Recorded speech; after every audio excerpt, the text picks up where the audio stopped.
Hey guys, Jason28W. Just making you guys a quick update video here. I ain't got a lot to record this week, but figured I would make a video about something for you guys. I do have a couple of questions about the slash 4x4. I want to know if anybody has had the same problem like I have had.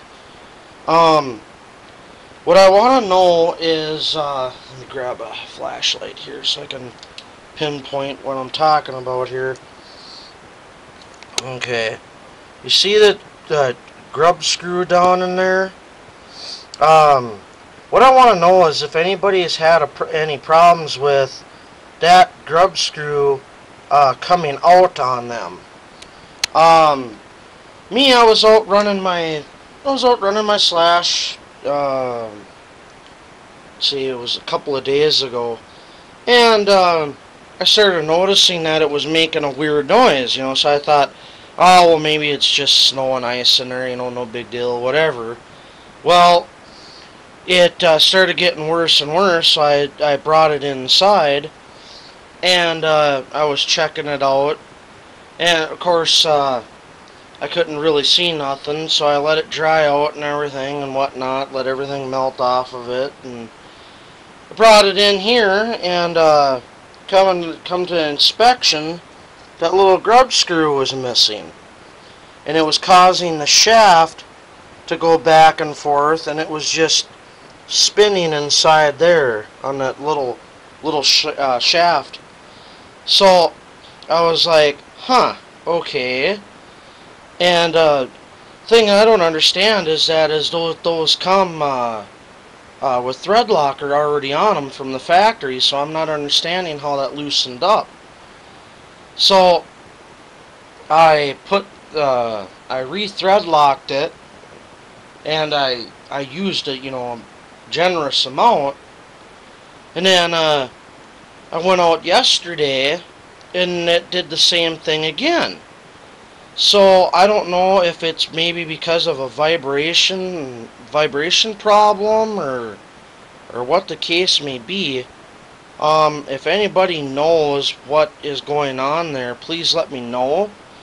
I put another grub screw in there, and I really Loctited the hell out of it, and I let it sit overnight, and I tried to turn it with an Allen wrench, and I can't even turn it. I'd have to really torque on it to get it to come loose. Hopefully I don't have any problems with it again, but if anybody still knows what could be causing that, please let me know. And if anybody else is having that problem, at least you have an idea on what you can do. What I also thought of doing the next time that it does it is back it out, put some thread tape around it, and then still after that put Loctite in it, because the thread tape will soak up the thread tape will soak up the thread locker, so it'll kind of like double lock it.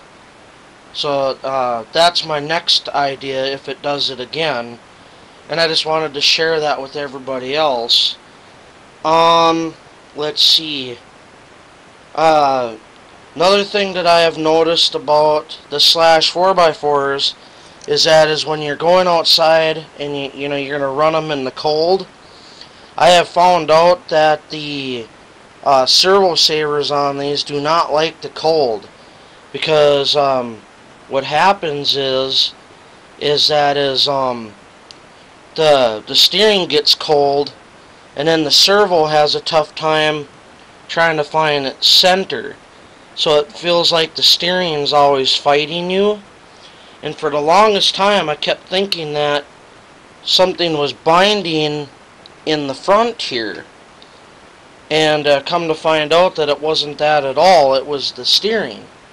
So the servo's sitting there fighting, trying to find center, and it can't, because the servo saver's all stiff and stuck. So if anybody's having that problem, that's the cure for that.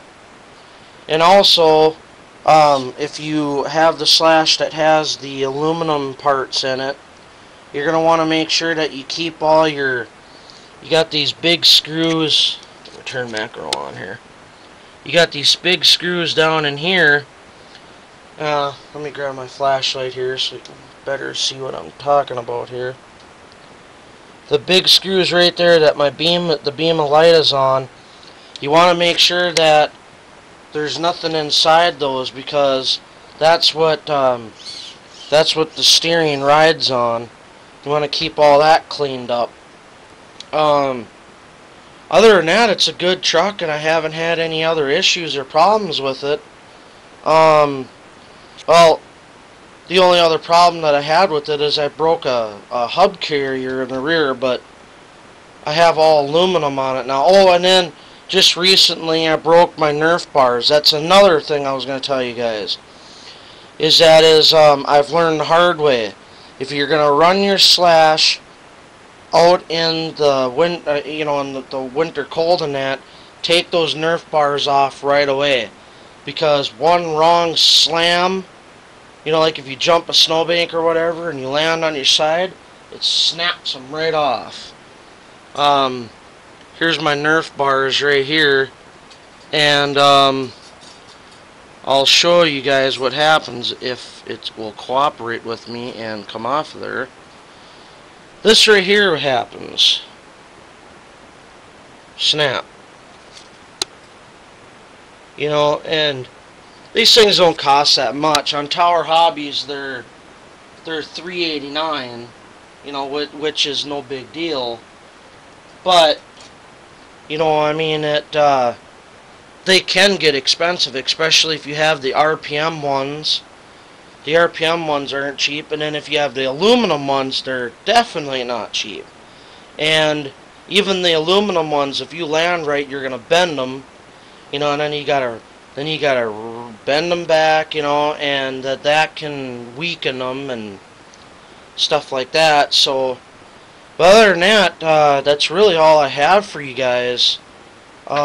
Please rate, subscribe, and comment, and please help me rate my videos, and I'm trying to get myself more noticed on YouTube, so if people could help me, I'd really appreciate it. And tell your friends about me, and if you guys have any questions, please send me a message. Other than that, like I said, please rate, subscribe, and comment, and we'll catch you guys later.